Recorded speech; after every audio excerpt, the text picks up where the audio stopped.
Hi, I'm Supervisor Joe Saladino, and you're watching Oyster Bay Today.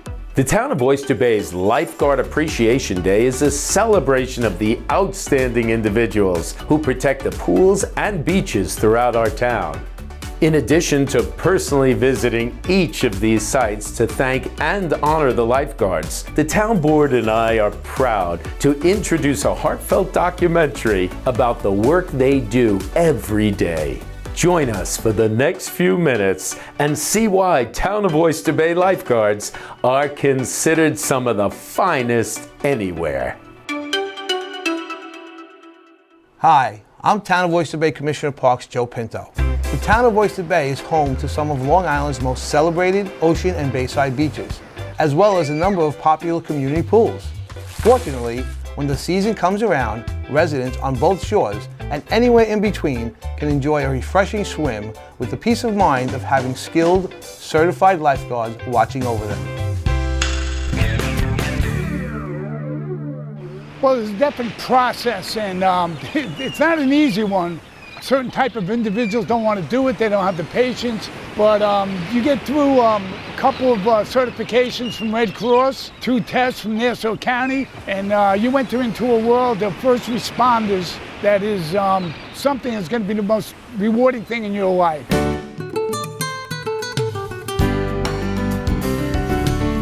Young men and women with the ambition to become Town of Oyster Bay lifeguards can begin the process as early as age 15. For any of our prospective lifeguard candidates, they have to first take an American Red Cross lifeguarding class, and the pre-test consists of swimming 300 yards continuously. After that, they tread water for 2 minutes, only using their legs. After they do that, they move on to swim to a submerged object, dive down, retrieve that object, resurface, and then continue swimming to their initial entry point. Upon passing the pre-test, the applicant is eligible to take the challenging 21-hour American Red Cross lifeguarding course. After successfully completing this course, the applicant can register for the Nassau County Lifeguard Exam, Grade 1. The Grade 1 lifeguard certification is for pool lifeguards, so they would be eligible to work at any of our pools: Syosset Woodbury, Bethpage, Plainview Old Bethpage, Marjorie Post, and Tappan Beach Pool as well. Once certified and assigned to a pool, Grade 1 lifeguards are obligated to participate in constant, ongoing training to ensure that they maintain the highest level of readiness. So the most common drill that we'll see here at the pool typically occurs in our deep end, where people get a little too deep and they don't always know how to swim. We'll demonstrate if a child were to get too deep, one of our other guards will be jumping in, performing a cross-chest carry, bringing them out of the pool, and we'll be extracting them using a backboard. On any summer day, rain or shine, we have summer recreation camps, senior aerobics, swim lessons, and just regular patrons coming to swim. So our lifeguards have to be highly alert at all times.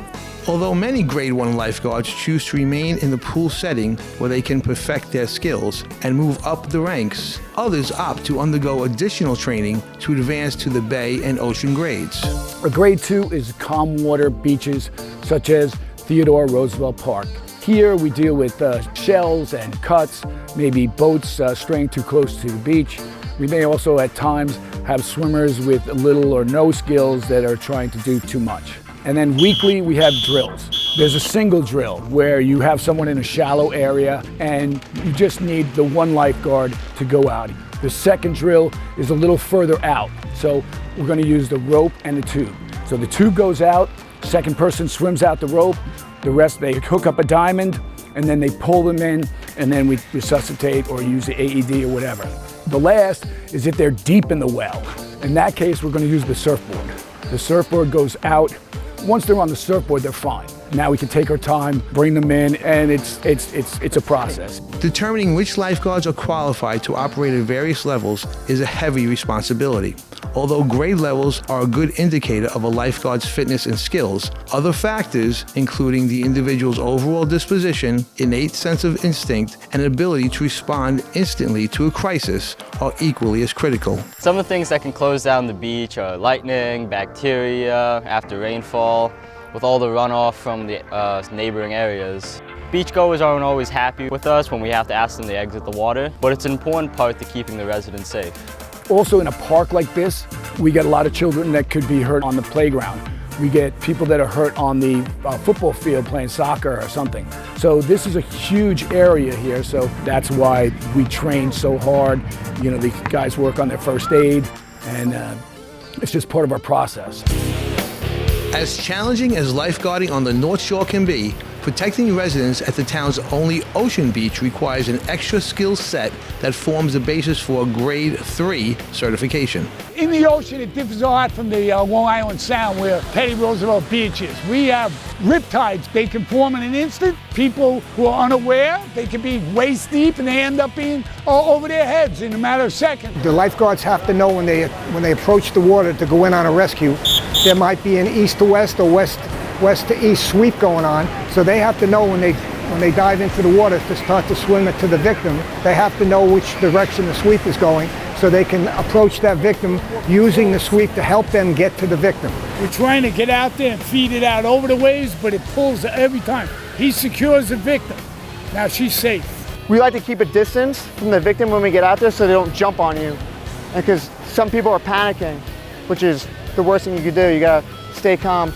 If the reel's going out and I'm pulling the buoy and the reel in and the victim, and say that the line tangles and the reel topples over, then we have another person, secondary unit, coming in, bringing in another reel that someone else is already on, and will swim out there to secure the victim in.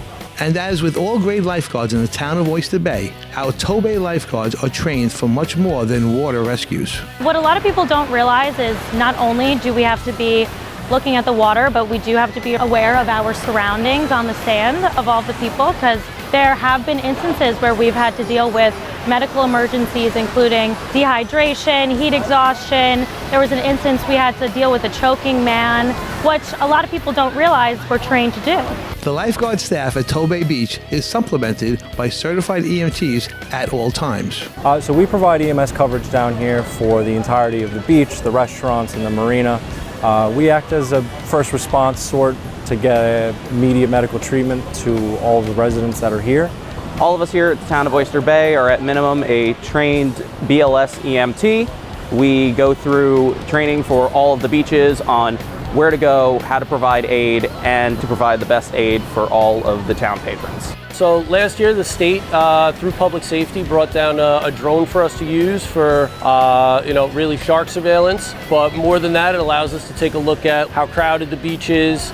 In certain situations, if we have lost children, the drone has proved to be another tool that we can use to make sure that we reunite children with their families quickly. And then if there are reported sharks in the water, we can get some eyes up in the sky really quickly and try to monitor that situation as best as possible. Although new technologies and protocols ensure that lifeguarding methods continue to evolve, one thing remains constant, and that's the intense dedication to their mission our town of Oyster Bay lifeguards maintain season after season. Well, my dad was Herbert Emmons Winslow Jr., but everybody called him Buddy. And he was the very first lifeguard up here on the North Shore. I've been lucky enough to be a lifeguard for 16 years, and I have been involved with the save of a 17-month-old child at Syosset Park in 2016. And after being involved with that experience, I wanted to make sure every single lifeguard feels comfortable with their training and they're ready for anything to happen at any time. I've been here a long time, yeah. I've been here, this is my 56th year on the beach at TOBAY, and I've seen a lot of growth over the years. I've worked with some fantastic people. This is my 7th summer working for the town of Oyster Bay, and every year I'm always excited to come back because I have the best team of lifeguards. I've made a bunch of friends. They take responsibility, and you got to stand up. That's the main thing, being a lifeguard. Getting here every day is probably the hardest thing to do. I mean, you're in the sun, you're baking, and it becomes tedious. It becomes you're weary. I mean, you get tired. But you got to suck it up, and you got people's lives in your hands when you're here. Town of Oyster Bay lifeguards are special people. They're teachers, business people, college students, and friends and neighbors from all over our community. Some are young and new to lifeguarding. Others have made it a lifelong career. But all are exceptionally qualified to spring into action when an emergency arises. And all play a major role in ensuring that you and your family are as safe as possible when you step into a pool or beach in the town of Oyster Bay. Thanks for joining us in this behind-the-scenes look at lifeguarding in the town of Oyster Bay. I'm Commissioner of Parks Joe Pinto, and this is Oyster Bay Today.